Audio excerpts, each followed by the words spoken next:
going on, everybody? Welcome back to another episode of the RADcast. I'm Andrew Dimmy. My friends call me Rogue Leader. I'm Nicki and everybody calls me Dimmy. I mean, I lost my train of thought. Already? I was about to say, oh my God. Nope. It looked like you were about to say something with purpose. Yeah, but then it just fell out of my head. But yeah, this weekend, unfortunately, we're not there. Fortunately or unfortunately, depending on what I'm hearing, is a Star Wars Celebration. We've already gotten some big news coming out of Celebration already this morning. But maybe it's an attempt to, console ourselves, the FOMO of not being there. Yeah. Or whatever. I don't know. But seeing like some pictures from the venue, crowded. It looks so small compared to past venues we've been to. So crowded to the point where it's like, no. Like shoulder to shoulder, no matter where you go. I'd rather watch a stream and not be shoulder to shoulder with people that are sweating in their cosplay outfits. I'm missing out on the environment because I love Celebration so much. It's so much fun. It's such a great atmosphere. I'm missing the atmosphere. I'm missing seeing friends. Yeah. But looking at the pictures, it looks miserable. It looks absolutely miserable. So crowded. And I saw footage of the main stage. It's like, that's the main stage? The main stage looks like one of the like pissy side stages from last year. Yeah, the Galaxy. Because we only got into we got into the Celebration stage last year. That was huge. But this one looks like the Galaxy stage from last year. It looks so small. Like if you would have told me this was one of the like lower tier, like, most people get into this one because it has the most seats, and it's like, I would have believed you. Yeah. I was shocked when you said that was the main stage because it looks just so small. Yeah. And that's what I'm hearing from most people. Like, our friends that are there, I was like messaging them. It's like, yeah, it's small. It's thanks. Yeah. And that's why I'm hoping not next year, but the year after the next one, I'm hoping it's Orlando. Please. Because from everyone that we've been to Orlando, Chicago, and Anaheim. Orlando has the biggest, from what I hear, has the biggest convention center. And like, MegaCon's there every year. So I'm hoping please, Orlando, please. Hoping. We got the space. There's plenty of space. We've done it before. It went very well. You can go to, right down the road to SeaWorld from where that venue was. Disney World's right there. Disney World. There's lots of stuff to do. Yeah. I drive. There's lots of stuff to do if they do it in the same space as last time. Oh yeah, they will. But yeah, really hoping for Orlando. That'd be pretty sick. But yeah, I don't know. I'm happy enough to watch. I don't like big crowds of people. I don't like people, I guess is what I'm trying to say. You don't like people in general. I don't like a lot of people in general. So the ones that I do like, I love, and everybody else, go get the fuck away from me. I was just telling you that we just saw some like solicitor walking around the neighborhood the other day as we were driving home. Yeah. And you were like opening the garage and you're like, open quicker. I don't want him to see it. I don't want him to see us driving in. I want to see us getting home, and then he'll know we have to answer the door. And I was like, no, because at the front of our neighborhood, there's a no solicitation sign. Do they care? No, they never do. So, in addition to the no solicitation sign that nobody fucking listens to, I just want to put a light up neon sign on our front door of our house that if somebody rings the doorbell, I can look at my app, see if it's somebody that I don't want to talk to, and then I just press a button and it lights up and says, go away. That's what I would love. And if I want you in my house, I'll come to the door. Yeah. But other than that, get out. I don't want you. I was thinking, it's like, let's get like when Dr. Cuss becomes chief of medicine in Scrubs, and he has the always allowed, never allowed, and then never ever or sometimes always allowed, sometimes allowed, and then never ever allowed. Yep. Just have those, and it's like family always welcome, select few of friends sometimes. Wow. Damn. And then everyone else. Everyone else, go away. Fuck off. But yeah, no. Looking at the crowds, like literally, it looks shoulder to shoulder. Looks like opening day at a Florida theme park. Yeah, it's like, what did they estimate how many? Because it's sold out within the hour. Yeah, the tickets went up for sale. They know how many people. The numbers that this tends to draw. It looks like I don't know. I think you said that Laura also tweeted that it was like, oh, it was like a 20-minute wait line for the water bottle station or something. And people had already started going home for the day. Yeah, I was like, I'm not gonna fly abroad just to be there for a couple hours, because when we were in LA, we were there for like all day, all 3 days that we were there. Like that, the kind of a day that you've been walking around and standing so much that your doggies hurt at the end of the day. Yeah, we did so much the first day we were there. Oh my God. I should have brought my watch, because I would love to have seen how many steps we would have. We walked. You would have, in the first day we were there in Anaheim, it felt like we were there already for a week. Yeah. Because it was in a good way, because we did so much. But even with Anaheim, and that venue was relatively large. Oh yeah. There was breathing room for sure. We came home with COVID. You can't tell me people aren't coming home sick from this. Yeah, I'm trying to compare to Chicago too. I don't remember Chicago being so like shoulder to shoulder.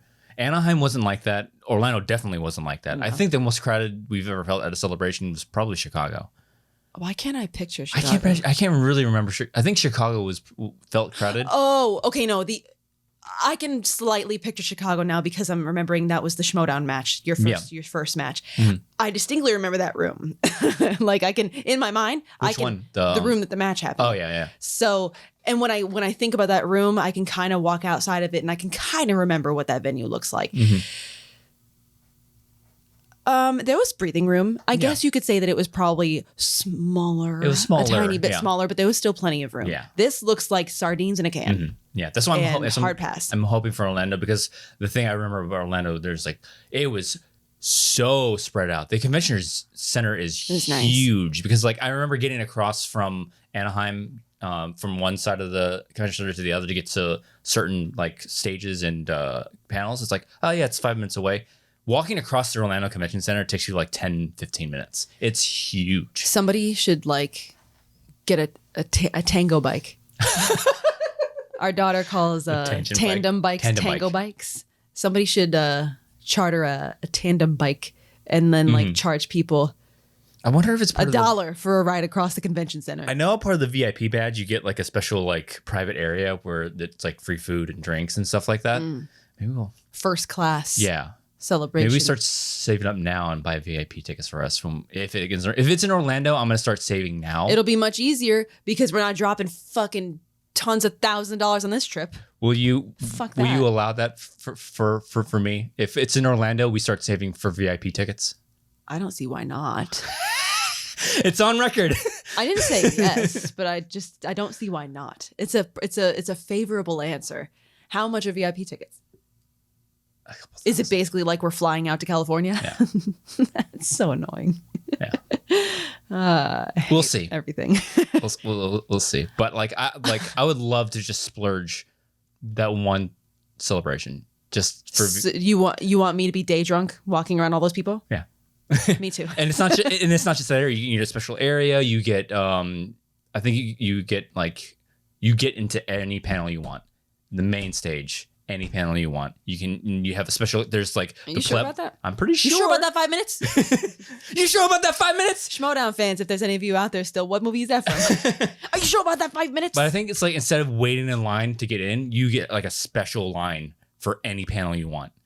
So, and I'm also sure there's certain, because I remember in certain panels, like there was like, you all right over there? You leaking? Oh, have you put in a new O-ring? Yeah, that's probably what it is. But I'm pretty sure there's like that. You ever remember those big stages when I think it was either in Chicago or Orlando where they had those special side seats for people? I don't know if you have to pay for those or that's part of the. I think you might have to pay for those.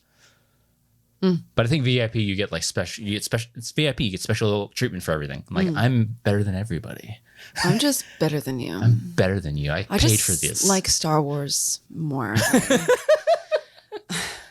I've been watching since the OT. What are you, a fucking sequel kid? At the very least, I want to just, we'll go at the very least. But I want to look into VIP tickets because I want to treat myself, especially when we have home court advantage. That is true. Yeah. I hope it is. And the good thing is that we only have to wait a couple more days to find out. Yeah. Hopefully they'll announce it on Monday. That's usually 2025, right? 2025, yeah. So the tickets won't go on sale a week after. That was dumb. As hell. I was like, what? They at least give us the option. Like I haven't even paid off my credit card bill from this fucking one in Anaheim. God damn. So yeah, the tickets won't be on sale for a long time, but they usually announce in their closing ceremonies where the next one will be. Orlando. If they follow the same pattern, it went London, Orlando, Chicago, and then back to Anaheim. Please, Orlando, please. But yeah, there's a lot of stuff that got announced. Ahsoka trailer got dropped. Movies got announced. Hopefully they stick to those because they keep the creative differences keep happening. Embarrassing. Rogue Squadron. Just give me my Rogue Squadron movie, please. Yeah, but I think one of the things I'm most happy about these announcements, Dave Filoni gets to direct a film. It's gonna be awesome. That's not animated. Good for him. A live action film that's gonna throw him a bone. For Star Wars. Because him and I think yeah. He doesn't listen to me. We should say. Don't worry about it. You'll hear it on when you listen back. Damn it! But because Favreau's going to be attached, I think he's producing along with Filoni, so he's going to be attached. Finally, so they're sort of going to be making this movie together. But they've created this sort of like TV Star Wars universe. This movie's going to tie all of them together. So that's going to be fun, like the multiverse of madness, but for Star Wars. Yeah, basically, not really, but but then also I think the big news that I'm really happy for is Daisy Ridley is returning as Rey Skywalker in a movie that takes place 15 years after the Rise of Skywalker, and she's going to be the head of the new Jedi Order. So that's going to be awesome. I can't wait for that. I wonder if we're going to see Poe. I wonder if we're going to see Finn. I imagine we'll see Finn because Finn's force sensitive. I imagine he'll be involved somehow. Maybe he'll train. Yeah, because I think Oscar Isaac is less inclined to come back to Star Wars. He's like, yeah, it was something I did. Really? Yeah. I thought that people made it out that John Boyega was more like that than he was. He was, but then the question always comes up. It's like, would you come back? He's like, if the right story comes up, if the paycheck's fat enough. Yeah. Let's just say that. You throw enough money at me, I'll come back to anything. Yeah. But I think he's basically like, if the story's right. You want me to go back to Canto Bight? Sure. Yeah. I imagine Finn would be involved in a Rey New Jedi Order type of movie. And Rose too, just because Finn and Rose got so cucked in episode 8. I would like to see this movie be Finn and Rey. Did I just say Finn and Rey? Finn and Rose. Finn and Rose, yeah. That's what I meant. I don't remember what I said, but that's what I meant to say if I didn't say it. I would like to see Finn and Rey being a part of this new Jedi Order, and because it's going to surround Rey and the new Jedi Order. And I'd also like to see Rose come back, but as like a figure in the New Republic. You think we'll see Grogu in a movie? Ooh, maybe in the Filoni film. Maybe I can see that happening because it's supposed to tie all the shows together, so I can see that happen. I can see Mando jumping into that movie. Where does Mando take place in regard to the season 1 draw? Takes place 5 years after. So I think the Mando series takes place 5 years after Return of the Jedi. 5 years after Return of the Jedi. Okay. Yeah. So I don't think we'll. So there's no way Grogu grows up to become Yoda. You never know. So Grogu could show up in this Filoni film and then show up in the Rey Skywalker film. You know, I mean, he's only 50 in the Mando series. Oh man, all the dude bros are gonna be so mad that she gets another movie, especially if they call her a Skywalker again. You have to. It's canon. Oh, not my Star Wars. Yes, get over it.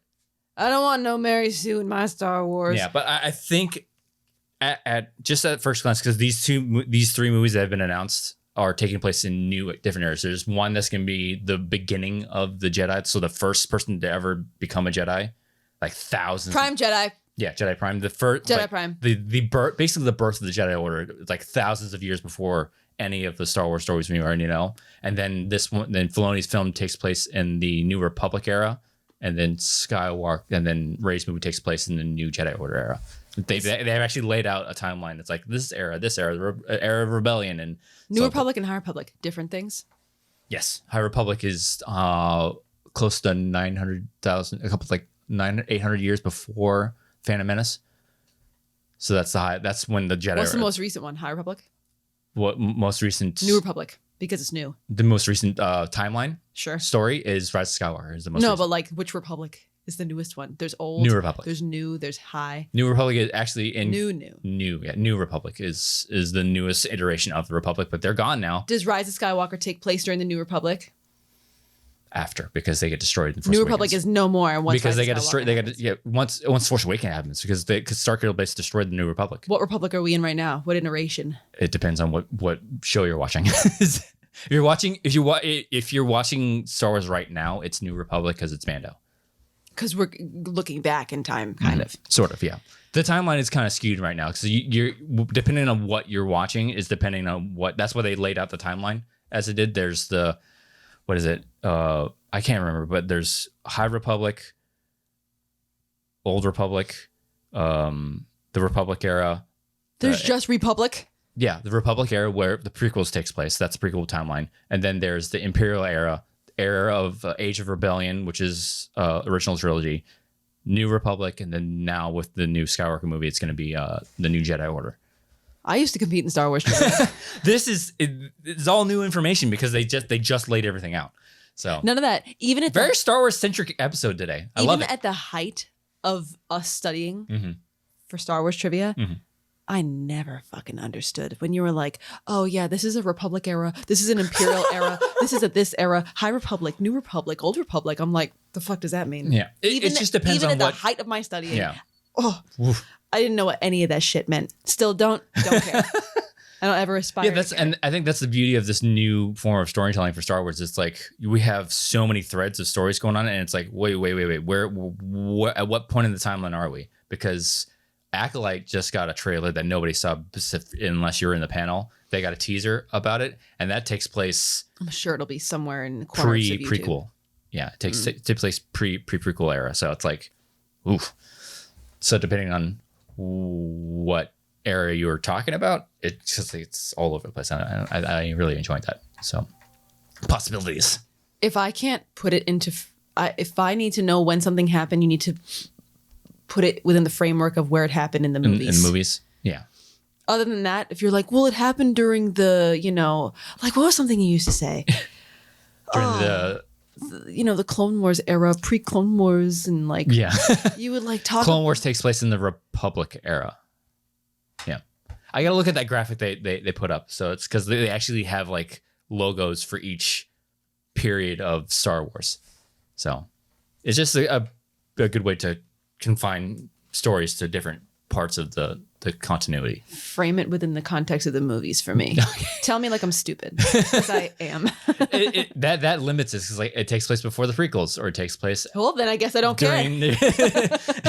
Like 80% of it takes place before the prequels or after the sequels. So, oh no. So like, that's all I need to know. The films take place like in this confined space of the timeline. That's all I have left in my brain is a confined space. That's all I got. But yeah, I'm super excited for it. I don't know how much more news they have to drop though. That's the thing, because we got a bunch of stuff today. Hopefully, they got to talk about Mando. They didn't talk very much about Mando. Hey Mando. But oh my God, somebody tweeted like, "Duh, Jeff Snyder said that Pedro Pascal got really mad at the Mando people, and he's probably gonna fucking leave." And then people got all pissy in the comments and like, Jeff Snyder's a bitch. And like everybody's like fighting over like Jeff Snyder. I feel like I don't know. It would be not difficult to replace him, considering that he doesn't take his mask off. And also, like 60% of the time, that's not him under the mask; it's a double. Exactly. That's literally what I'm saying. Yeah, it would not be hard. Yeah, that's literally what I'm saying. He never takes the mask off. Yeah. So all you gotta do is find somebody who can make their voice sound like him. I mean, AI generation now. And also scary. His voice also already kind of sounds a little, I don't know, processed because it's coming through a mask. Through a mask, yeah. So it wouldn't be difficult. Not that I want him to be replaced. I don't, but it wouldn't be. Hard. But I also don't know that I believe it.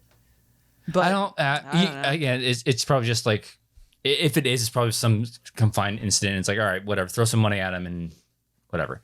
Pedro Pascal is big. He's the hot ticket right now. He's the hot it boy right now. He's the hot zaddy. He beat me to it. God, he's got to be so tired of hearing that. Yeah.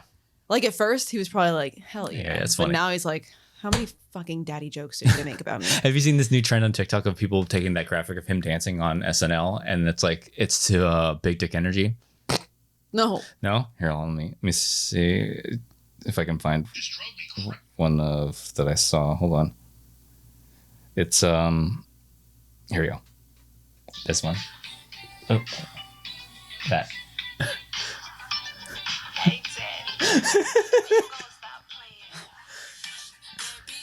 Hell yeah. And it's basically like, oh, when something really cool happens and it's just you coming into the room. It's funny, but like, you know, one of my mutuals is like, oh, Ray's coming back. And he's like, yeah, he's coming in the room. Other thing is he's like, oh, when it's time to play D&D, and they come strolling into the room. I'm sure I'll start seeing it. I'm sure that my phone heard me watch it. Yeah. And that China's going to now know that I think Pedro Pascal dancing is funny. There's very few trends that I'm like, I really like that. This trend, I'm like, that's funny. That one of him and Nick Cage in the car when he's like that's laughing another like one a I really love. Yeah, that's hilarious. That's a good one.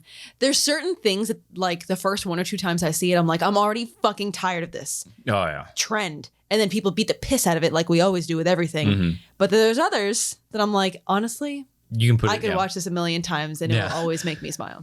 And that Pedro Pascal, Nick Cage one in the car, that's one of those ones that I could... Basically, any version of it, I'll be like, yeah, okay, I'll take it. But yeah, some of the other trends, I'm like, enough. Yeah, when they use music for trends, like that one song I can't stand anymore. What you just said could apply to like 100 songs. What's the Sam Smith song? Whatever that one. The mommy don't know. That one. I can't stand that song, and a lot of it has to do with TikTok. It's like, oh my god, I'm so tired of the song. Don't know how to keep your business clean. It doesn't help that I'm not the biggest fan of his music. It's like you don't like his voice. It's not my taste. I'm sorry. And music in general just isn't my thing. But like, how embarrassing for you. Yeah. How did we? What? How did we find common interests when you're Mr. Movie and I'm over here like, fuck movies. I'll just listen to music all day. I don't know. Music has always been really important to me, and movies have always been really important to you. I don't know. Maybe you're the yin to my yang. Well, you do complete me. You complete me kitchen, matey. That was good. Yeah. That was a good reference. You complete me kitchen. Matey. Wait, what is that from? Friends. Yeah, when Rachel's... It's when she's... No, it's before she gets pregnant. He like awkwardly has a crush on her and kind of wants to get back, but he's not sure how to bring it up or whatever. Yeah. No, and there's also when they're... so popular. You said powerful? Popular. Oh, want to be popular. It's one of my girls. Oh, I don't have a lot of them, but this is one of them. My baby girl, Drew. Oh, hell yeah. Oh yeah, trying to get people together, friends together. Yeah, for like a summer party. Yeah, I feel like pool party. They did this a couple years ago. Yeah, they did. I feel like we did get rained out, which is fine. That's fine. No problem. Take the party inside. Yeah, just take the party inside. Oh boy. Yeah, but yeah, it's basically this entire weekend is just basically me like dealing with FOMO. But then I see pictures of the panels and it's like, oh, okay, I'm kind of glad I'm not there. And then I look at my bank account and I'm like, I'm really glad I'm not there now. Exactly. Yeah, I don't need to be. I do, but like it would have been the closest because we've always wanted to take a trip abroad with friends. That's on my bucket list. This would probably been the closest we would have ever gotten to that. Yeah, that is definitely on my bucket list is to go abroad with friends because I've been abroad a couple times, but only with family, which is fine. Yeah, but we've only been abroad together once. Yeah, that's true. That's crazy. We gotta do that again. Mm-hmm. And go back to the same place. Yes, absolutely. Miss Korea, love Korea. Yeah, that was a good time. There's a lot of shit we like. Do. If we ever go back to Korea, I do want to go to Busan. Yes, I would love to go to Me Busan. Me too. Yes. Yeah, every time you because you said Ginny's kitchen. It's like, I just want to go back and eat all the street food. That's all I want to do. Street food in Korea is amazing. It's so good. Yes, and there's a new episode today. Oh, that's right. Gotta Fridays. You want a good old fashioned, super fucking casual food centered show? That one tweet you said of like, oh man, the drama is so like The drama is so chill. Okay, so the premise of Ginny's Kitchen, this is a 180 from Star Wars, but like it's a group of 1, 2, 3, 4, 5 celebrities. 5 celebrities. Mm-hmm. No, 6, right? Sojin, Yumi, Taeyong, Sojin, Wushik. 5. I think there's 5. Is there? Who am I forgetting? So there's the female actress, the boss guy from Wushik, Secretary Kim. Sojin, Taeyong. Yeah, you're right. 5. So 5 people. 5 celebrities from Korea, and for some reason, well, because it's a spinoff of a past show with a similar objective, but they open up a pop-up Korean street limited food run restaurant, restaurant in Mexico. Of all places, fucking random. To be like Korean street food right in Mexico. And so they open up this little pop-up restaurant, and the trials and tribulations of them. Yeah. Actors and singers trying to run a restaurant. And if you didn't know that the main guy was an actor, I would think that he was like a restaurant owner. Yeah. Because he's so into it. And but yeah, no, they opened the shop, and they got to figure out what they want their menu to be. Yeah, they had a limited menu. I like how one of them it's just instant ramen. Hell yeah. With a little couple of things here and there, but it's like, yeah, you're just cooking ramen. The drama is just so chill. The drama is, will they get enough customers today? How many ramens will they sell? What do we add to the menu? Exactly. But every fucking time you watch, it's like, God, I want kimbap now. It all looks so good. All the food they make looks so fucking good. And I don't know if they're coaching the patrons that go there, but all they do is rave about how good it is. And it looks so good. There's no way it's not good. No, there's every single thing on their menu is like, yeah, I'd eat that. Every single thing. Yeah, I'd eat that. Put it straight into my mouth. Oh, yeah. Like, please. I do like the joke. I was like, it's very spicy. It's like on a scale of 1 to Mexican. Yeah. How spicy is it? Because the instant ramen, it's Shin Ramyun. Well, they don't use exactly that one. They use a different one. But it's like a spicy ramen. Yeah, it's spicy soup. And I remember the first couple times I had it, I was like, holy shit, this is spicy. Yeah. I couldn't get through a bowl of it without absolutely chugging down a glass of water. And you're also, after you eat a full one, it's like you're twice as full because you keep slugging water down to cool your. You got your water, and then you got the liquid of the soup, the broth. And then you got the noodles. And then the noodles. But now that I've built up a good spice tolerance, I've come a long way. Oh, yeah. And now I'm just like, and I just can't get enough of it. Yeah. It's so good. But I do like that on a scale of 1 to Mexican, how spicy is it? Because I think they'll be okay. The fact that we watched a young baby that couldn't have been older than 8 months old eating ramyun and going back for seconds, I'm like, damn, those babies are built different. Yeah. Because our kid built different. There was one time our kid had a little bit of barbecue sauce, and she was like, "It's spicy." I'm like, "You're girl. Only half white. God damn it!" Like, Jesus Christ. Well, I don't know. Speaking from experience, Filipino food isn't inherently like not really spicy. It's more savory. I think that's savory. I think it's more savory than spicy because chicken adobo, very savory. I remember my grandma purposely put MSG into it, so it's like yeah. So I don't think Filipino food has a lot of spice in it. So not anything. Not that I remember growing up. Nothing was really spicy. I didn't really get into spicy Asian food until I started eating Korean food. Well, because I mean, not all of it, but a lot of it is you want red food with a side of red food. Yeah, I like spice with my side of. I like a side of spice with my spice, please. Absolutely. Yeah. Absolutely. Yeah, but everything on that show looks so fucking good. Looks so good. But it's just so chill. The biggest drama is, do we get enough customers? Do we make enough pesos? What do we add to the menu? Did Taehyung drink all the juice? It's just so good. One of the best things that come out of that show now is the combination of the noodles that we made. I put it on my stories of hell yeah, the instant ramyun, the instant jjajangmyeon, and you combine the flavor. It's like so good. Call them V noodles now. Hell yeah, so good.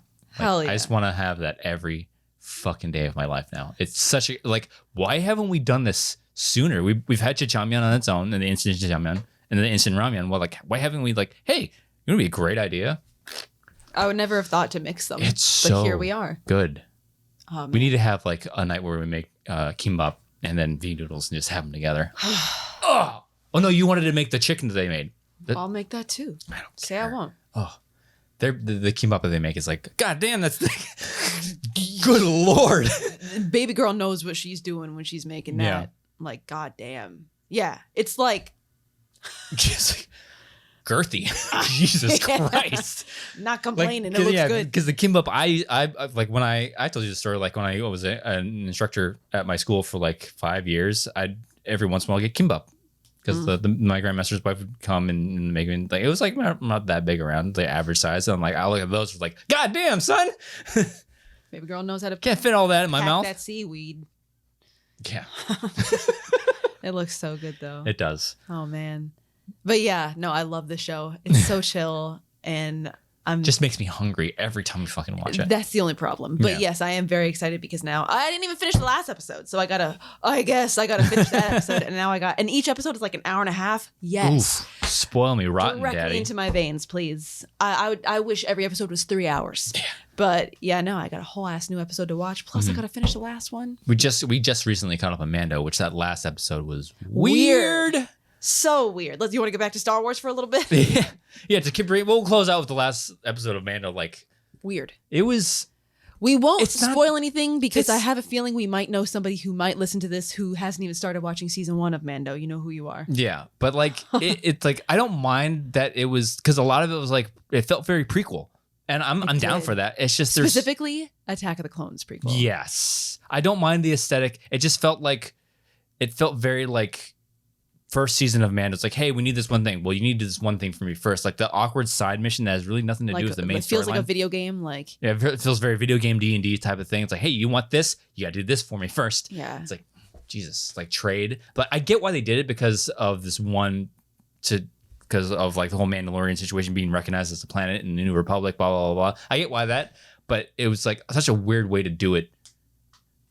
And it's just like it didn't always. I mean, maybe I didn't pay attention enough, but it didn't. It seemed like it was so loosely, weakly connected that I was like, "What? Yeah. How did we get from there to here?" Yeah, but like, I didn't mind the side mission.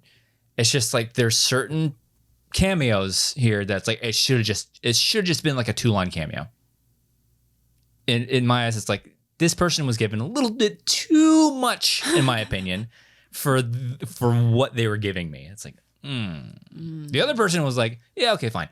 It's fine. But this person felt like very new to acting, didn't give me a whole lot, should have just been a small cameo. So it's like, I'm happy for this person, but it's like, not the best. Yeah. And what sucks is it was an episode that Bryce Dallas Howard directed. Yeah. And her episodes have been phenomenal. And the dialogue did feel very Attack of the Clones. Very like the way it was delivered, it almost felt like I was watching a play. Yeah, this is the case where I think and people say, oh, poor writing, poor directing, poor acting, whatever, all those terms that just go over your head. This felt like a combination of a new someone that's not like an established actor being directed in a certain way that it just didn't, because like it didn't quite coalesce. Yeah, exactly. So I was kind of like, maybe not next time. It felt like the last 15 minutes of the episode. It's like, yes, this is exactly what I wanted to see.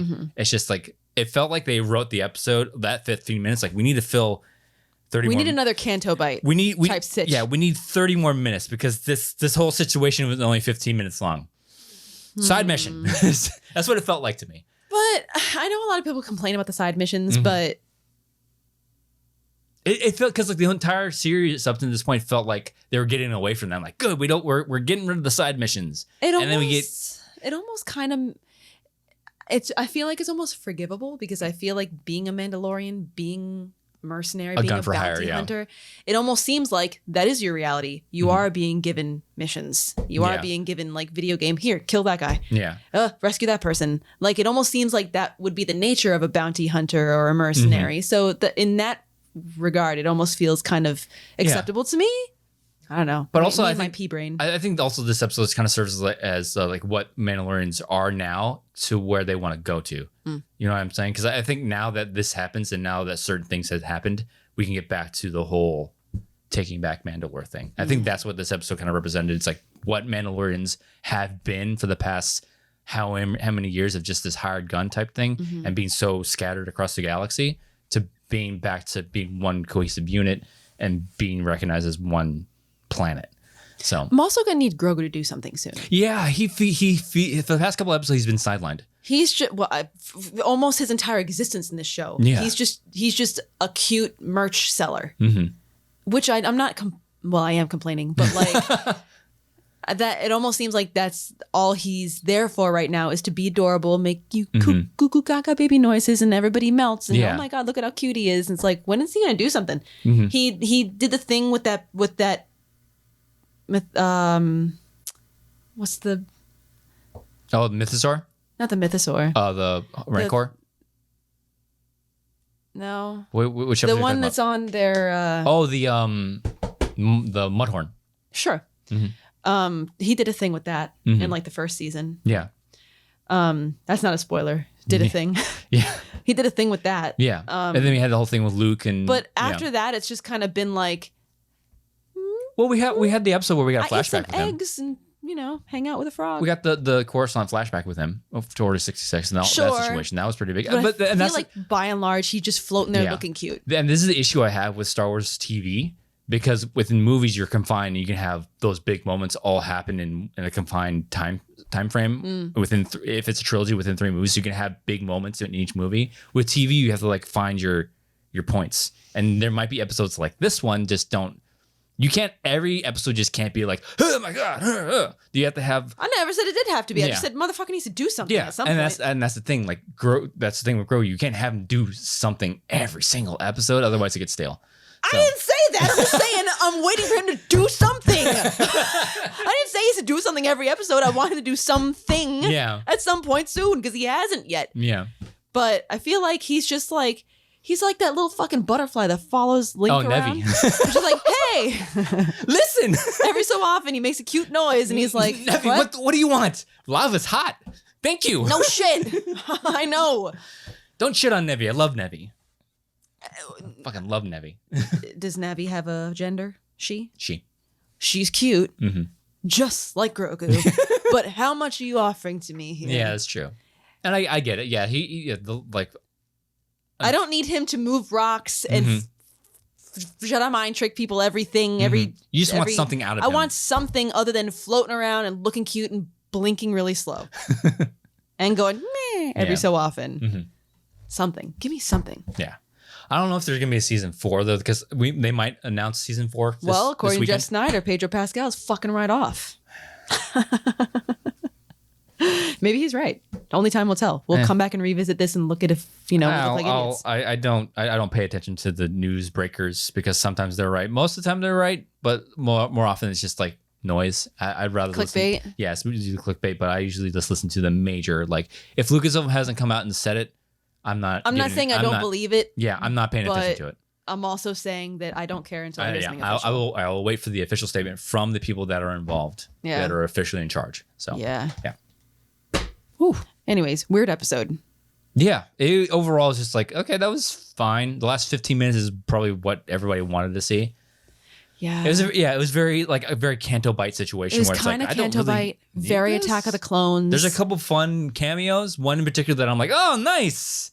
Awesome. Right. But other than that, there's another one that should have just been limited to like a cameo. I did enjoy how aggressive Mando was in this episode. Oh, yeah. He was just like, he just seemed like he was fucking fed up with everything. And like that one picture, that one meme that we saw where he was like, I choose violence. Because he was. Oh, yeah. He was unhinged. He had no patience in this episode. And I listen to me, you little shit.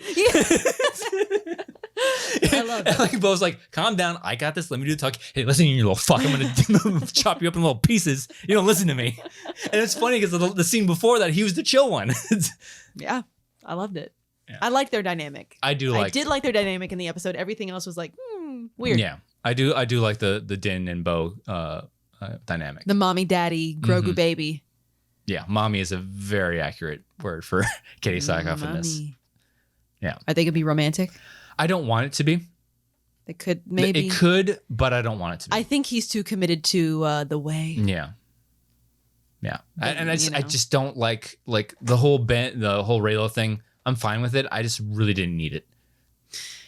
I didn't need the kiss. I didn't need the romantic attachments. It's like not everybody needs a romantic interest. Not every female heroine needs a male counterpart to be relevant. Exactly. And if they do have a male counterpart, it doesn't need to be a romantic attachment. So I wouldn't mind it. I just don't need it and I don't want it. So yeah. Well, time will tell. I don't think they will. I don't think think he's more committed to the way than to the vajay. Yeah, and she's too committed to her leadership. What? Don't worry about it. Damn it. I did it again. He don't listen to me. On that note, I think we'll go and wrap up this episode here. So, where can they, my dear Nicki Volante, where can they find you online?